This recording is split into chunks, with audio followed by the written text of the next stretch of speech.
talk about looking for new jobs, stuff like that. Something that a lot of truck drivers go through quite often in this industry, because we're always looking for something better, right? We always want. Oh man, I can't find the right place for my camera. Look at that double chin. Oh man, that's not a very flattering angle for my fat self. Anyways, we're always looking for something better, and we're always wanting to get a step ahead.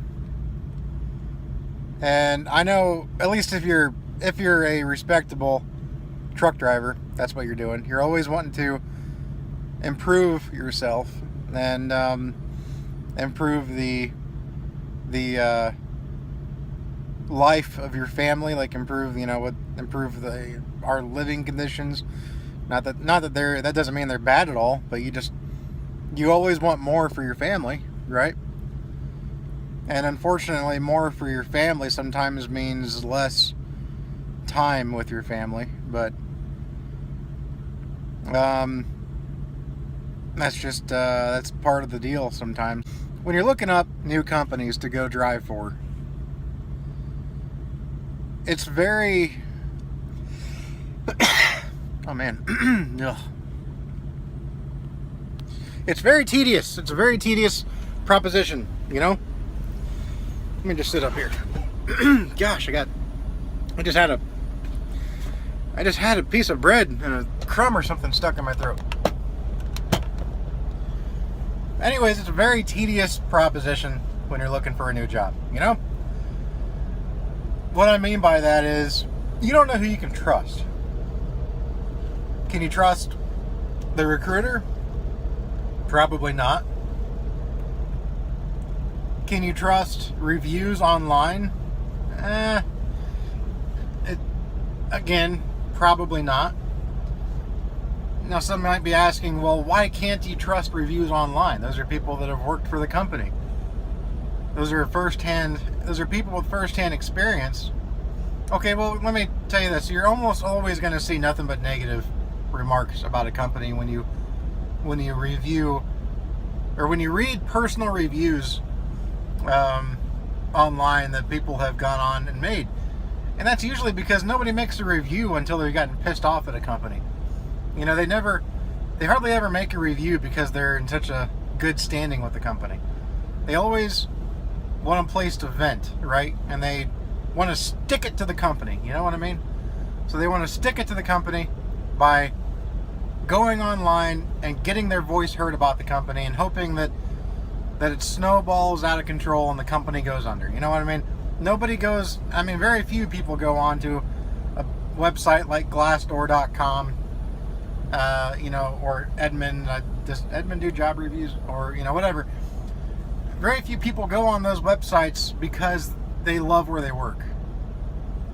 You'll see some, but it's not that often. And then the people that do go on because they love their work are blamed by the people that don't they're blamed by the people that leave bad reviews, by being called either a sellout or by saying, oh, well, this isn't an actual driver. They're probably a recruiter disguising themselves as a driver. And you know what? Maybe they are, maybe they aren't. But it's such negativity on the bad reviewer's part, that they can't stand anything that doesn't agree with what they say about the company. It's all about confirmation bias. And anybody that has any disgruntled employee is going to have confirmation bias when it comes to the company that they're at odds with. You know what I mean? So it's hard to trust them too. It's hard to trust reviews that you read online. And then to take that a step further, you got to ask yourself, okay, if this person is mad at the company, why? Why are they mad at the company? What did the company do exactly that pissed them off so much? But the bigger question is, what did this driver do that caused the company to piss them off? Was the driver constantly stopping every hour? Was he wasting time? Was he wasting too much fuel? Was he constantly going out of route without permission? Was he constantly late at chippers and consignees? Did he not send in his macros and let people know when he arrived and left a shipper or consignee? Did he not communicate well with the dispatcher, with the driver manager, whatever you want to call him? Did he not? There's just a whole plethora of reasons that he may have done wrong by the company, but he sees it as the company doing wrong by him because his actions led to his ultimate bad standing at the company. So you just see that too much, you see too many drivers online, and they don't give a reason. They say, oh well, they didn't get me the miles, or the home time, or it's just, but you've got to really take it at face value. You don't know what was, what actually transpired, to put him in that situation. So who do you go to and ask opinions on a company? How do you trust it? Well, in my opinion, there's not really a great way to do it unless you just simply go. You talk to the recruiter, you try to feel out what is and what is not just lines being fed to you. And if you feel good personally about what they're saying, then give them a chance. Go, try to work for them. Worst case scenario, you don't like what they say, or what they, you find out that what they said wasn't truthful enough, which no matter what, there's always going to be something they say that may not come true, or may not come true as fast as they said it might. Like they might say that they have a dedicated run for you, but it's not coming on for a couple of weeks, so you're going to be over the road for a couple of weeks until that dedicated run becomes available. Well, that couple of weeks could turn into a couple of months, and you're like, well, what the hell? What happened? And then eventually you do actually fall into the dedicated run. You just had to wait a little longer. And that's not always even the recruiter's fault. That's just logistics. That's just, things just don't always happen the way that they're planned. Something may have happened. The loads, the whole route may have got pushed back. You just don't know why.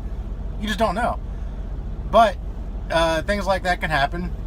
And then you might think that the recruiter pulled a fast one on you. And it's not always the case, but sometimes it is. But anyway, you just kind of got to go to the company, and like I said, if what they say intrigues you enough, and you can put enough faith into what they say, then go check them out. See what you think about them. And like I said, worst case scenario, if you don't like them, leave. Find another company. Go back to your old company. A lot of companies will take you back. Some companies may only take you back one time, but a lot of them take you back. So check them out. Take the chance if you need to. Now, another avenue to learn about a company, especially if it's a fairly large company, so you see their trucks everywhere, is talk to the drivers that are there. Talk to the drivers that are currently working for them that may or may not have a beef. And what I mean by that is they may, you're catching them off guard, right? So, like, they're not going online with the agenda to piss all over the company. You go up to them and you say, hey, what do you think of this company? And they're, they don't have a planned out agenda in their head. So they are able to, they basically just tell you exactly how they're doing right now, and, it may be good, it may not be good. But they're not disgruntled, so to speak. They may have just gotten a bad dispatch, and then it's going to be more honest, I guess is what I'm trying to say.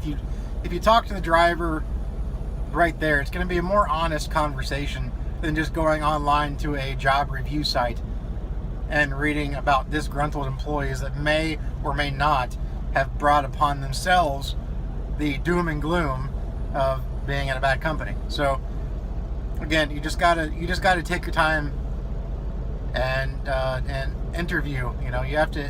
You really have to interview the company, because you're working for them, but at the same time they're working for you, because you need to know that they're going to give you the miles you need.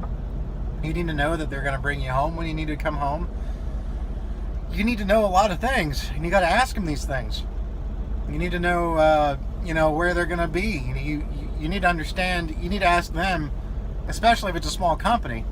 You need to ask them, hey, okay, well, I got to make sure I have I have job security. I need to make sure that I can trust that I have job security. So what you want to do is ask them where they're heading, what kinds of where they. I don't know. This sounds dumb, but where do they see themselves? Like, where do they see themselves in 5 years, 10 years, whatever? Make sure that they have plans to better themselves. Not that I'm not saying they're necessarily a bad company as is, but if it's a growing company, you want to make sure that they want to continue to grow and prosper. So you really want to find those things out. Now a big company, obviously they've already grown and prospered, but you still want to ask a lot of questions, because you want to make sure you want to make sure that they are going to treat you right. And again, these recruiters, they're asked the same questions over and over. For the most part, they might have a curveball thrown at them from time to time, but they're asked the same questions over and over, so they know what lines to feed the drivers, even if it's not true. So again, you kind of got to learn to sniff out the bull crap when you talk to a recruiter, and you really cannot trust. I would almost trust a recruiter before I would trust a website like Glassdoor.com, especially the negative comments, because you don't know why they weren't treated well at the company. Like I said, they could have brought it on themselves. So anyways, that is my take on it. That is my opinion on it. And if you watch this and you're wanting to look for a new company, you're not happy where you are right now, which I'm in that position, and it's stressful, very stressful. It's very stressful looking for a new job as a truck driver, because again, it's hard, very hard to know who to trust.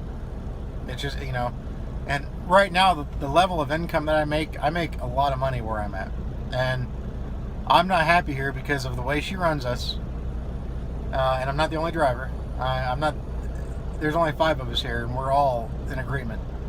The way she runs the drivers, the way she schedules the loads, the way she handles the maintenance on the trucks, the way she runs the company. It's just none of us see job security here, and so it's tough, because I make a lot of money here for the most part, and so I'm looking. It's hard to find a company that I can, like, if I was only making 55, 60 grand here, then it'd be a lot easier for me to make a move, because there's a lot of companies out there that that you could make 60, 65 grand, easily. But I make anywhere from 75 to 80 here. So I don't want to drop my income. My family, we have bills, and we have bills that that we've acquired that are we like to live comfortably. I'll just say that. So I don't want to. I don't want to take a big pay cut, And even if you go somewhere that you're paid $100 less per week, that's $400 a month less. You got to think about that, which that's a good car payment. you know. I had a brand new car when I don't know, I got rid of it because I didn't like it anymore. Bought a half-ton SUV, but I bought a brand new car fully loaded with every freaking option on it, you know. The car itself was about 26 grand, and you know, it was a Kia Forte, but had all the bells and whistles on it: navigation, heated, cooled seats. I mean, everything. Heated back seats. The car payment on that car was $385 a month. So that was a really nice car, and I would be losing more a month than I was paying for that car in a month. So you really got to put, you know, that puts it into perspective how much $100 less a week really is, and how that really adds up. So again, I don't want to lose money. I don't want to lose money by switching jobs, but at the same time, I want job security. So it's tricky. It really is tricky. But anyway, I just wanted to put this out here for my opinion on what you need to do when you're looking for a new company to work for, because it's not hard. It's not easy to do. It's not an easy proposition to look for a new company as a truck driver. So there's a lot of smoke and mirrors in trucking. But that's my opinion, and I'm gonna go ahead. This isn't gonna be part of my vlog. This will just be a separate vlog I'll probably post, because we're going on 18 minutes now. But take the advice, don't take the advice, it's your choice. But I've been on the road for 9 years, and that's what I found. That's exactly what I found, is that you can't trust online reviews, especially by a disgruntled employee, and you can't really trust recruiters.